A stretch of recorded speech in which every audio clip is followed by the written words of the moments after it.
conference was disguised as a summit that would save the planet from man-made global warming by cutting carbon emissions.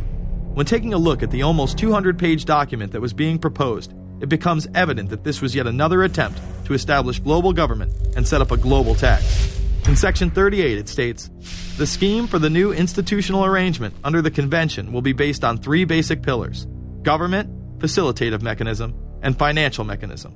In Section 47, subsection F, it discusses cap-and-trade schemes and carbon taxes and the use of new and existing flexible carbon market mechanisms. These cap-and-trade schemes were just that, a scheme to further transfer the wealth from the poor to the ultra-rich.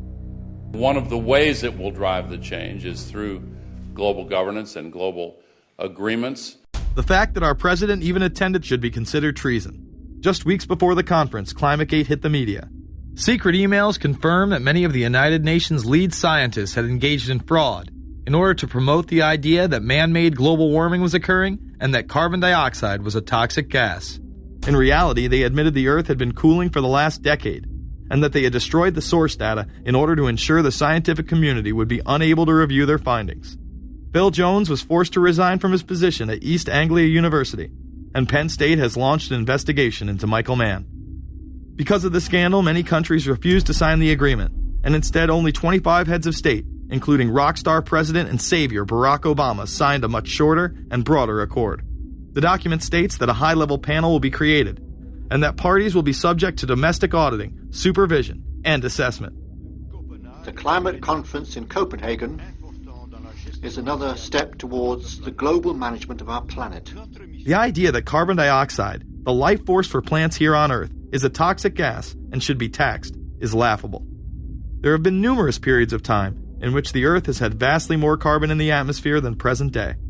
In areas where there have been volcanic eruptions which emit large amounts of CO2, plants have benefited, and there is no negative impact on the surrounding environment, as well as indigenous people from the excess carbon dioxide.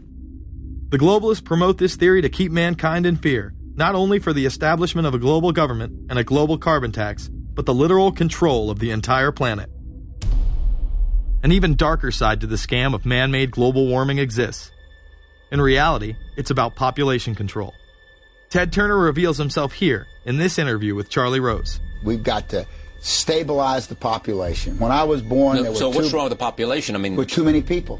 That's why we have global warming. We have global warming because too many people are using too much stuff. We've got to stabilize population. On a voluntary basis, everybody in the world's got to pledge to themselves that 1 or 2 children is it. Not doing it will be catastrophic. We'll have 8 degrees, we'll be 8 degrees hotter in 30 or 40 years, and basically none of the crops will grow. Most of the people will have died, and the rest of us will be cannibals. Civilization will have broken down. What the few people who are left will be living in a failed state like Somalia or Sudan. And living conditions will be intolerable. The droughts will be so bad there'll be no more corn growing. Not doing it is suicide. Unbelievably, when Turner met with other globalists, David Rockefeller, Warren Buffett, Bill Gates, Michael Bloomberg, and even Oprah Winfrey to discuss population control, they were portrayed as superheroes. Behind closed doors on this New York campus, a secret gathering of some of the world's most powerful people. Gates, Buffett, Bloomberg, Winfrey. It was like the Super Friends. In the great hall of the Justice League, there are assembled the world's 4 greatest heroes.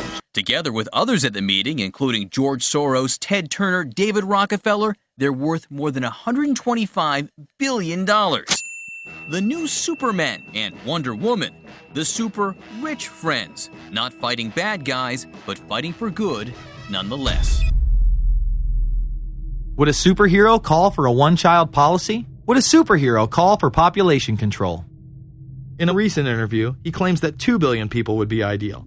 That means 4 billion plus must die to accommodate a man who owns more acreage than anyone else on the planet. Let's not forget that Ted Turner is the president of the United Nations Foundation. There are countless examples of how we are being indoctrinated to accept these kind of conditions and believe that man and his activities are the problem. From the promotion of climate cops, we're the carbon cops and we're on the lookout for energy wasters, to phony liberals and conservatives getting together to promote climate change. Hell, let's face it, we're polar opposites. We couldn't be further apart. I'm on the left. And I'm usually right.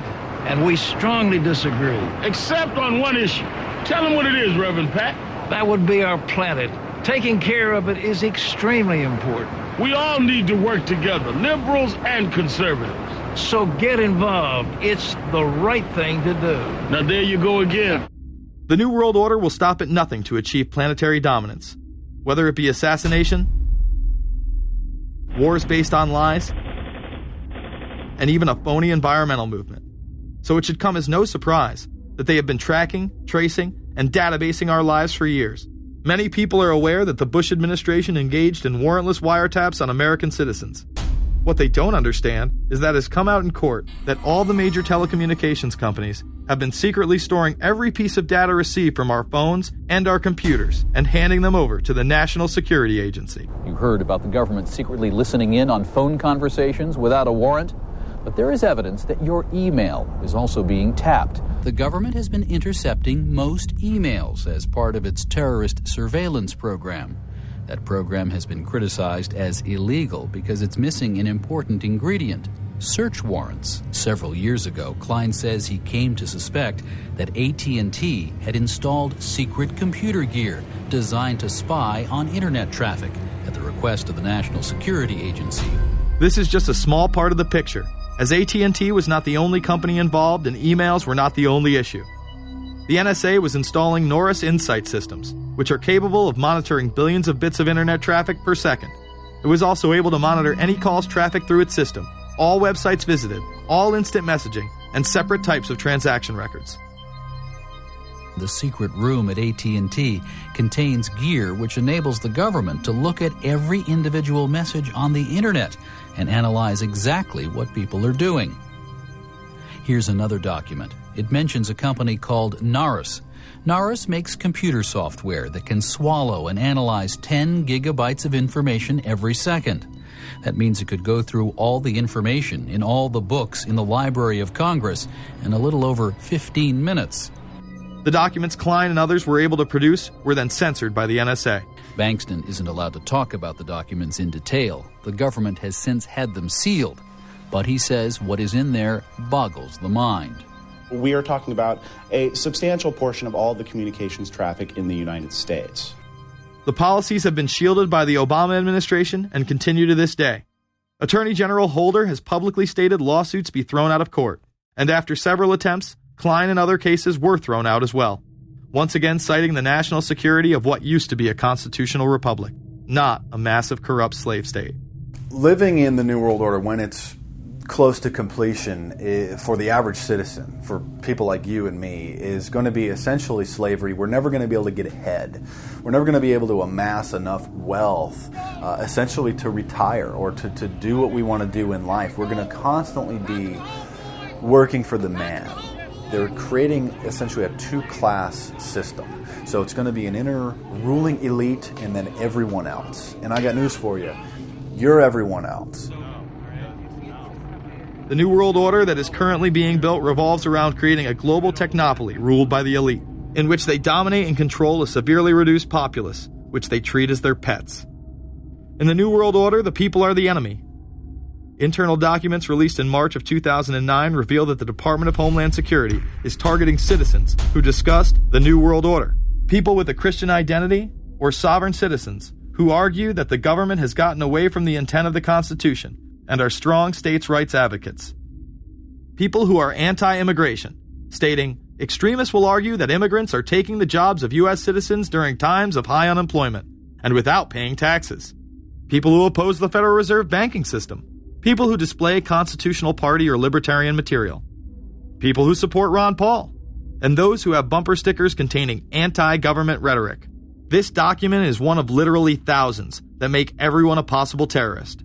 This establishes a pattern of demonizing ordinary citizens while giving draconian powers to the state.